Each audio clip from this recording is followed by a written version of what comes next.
अगले प्रश्न आ रही है अपनी 11 सीधा और प्रतिलोम समानुपात। इसमें आपको समझेंगे सीधा समानुपात क्या होता है, प्रतिलोम समानुपात क्या होता है। सीधा का मतलब ये है कि यदि एक चीज घट रही है तो दूसरी चीज भी घटनी चाहिए, और एक चीज बढ़ रही है तो दूसरी चीज भी बढ़नी चाहिए। जैसे कि हम एग्जांपल लें इसका कि तुम्हारे जैसे जैसे उम्र बढ़ती है वैसे वैसे तुम्हारी हाइट बढ़ रही है। यदि किसी बच्चे की उम्र बढ़ रही है और उसकी हाइट भी बढ़ रही है तो ये हो गया सीधा समानुपात हो गया।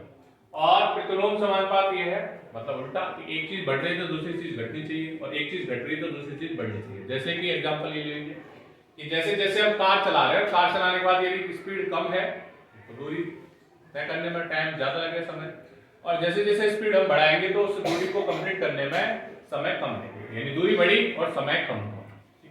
तो ऐसा ही पहला प्रश्न है कि प्रश्नावली 11.1 एक रेलवे स्टेशन के निकट कार पार्किंग शुल्क इस प्रकार है। ये कार पार्किंग का समय है, ये वाला तो समय है, और इधर अपना शुल्क है। ये अपने पास 4 घंटे हैं, 4 घंटों के लिए हमने लगाई तो शुल्क हमें 60 रुपए देना पड़ेगा। 8 घंटों के लिए हमें लगाई तो 100 रुपए देना पड़ेगा।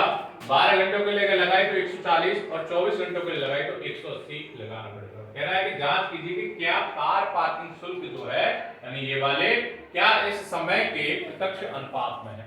प्रत्यक्ष अनुपात का मतलब है कि यदि हम इनका अनुपात निकालें तो वो बराबर होना चाहिए।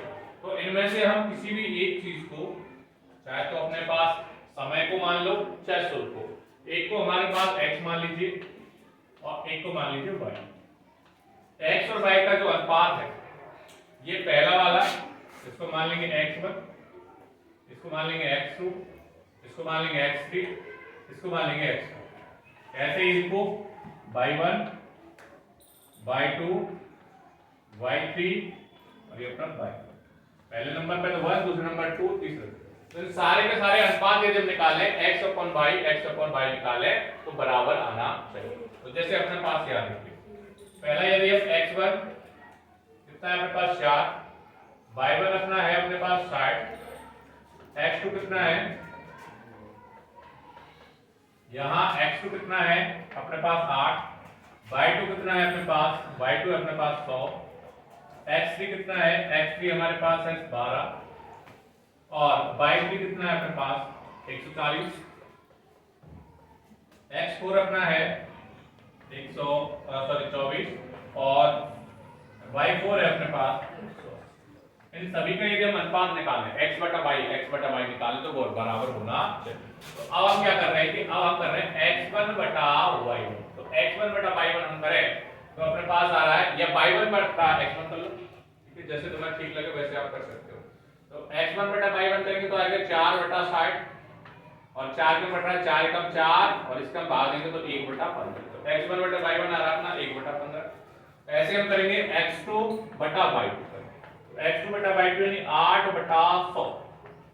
8 कट रहा है 4 के में 2 बार, और ये कट रहा है 25 बार, 2/25।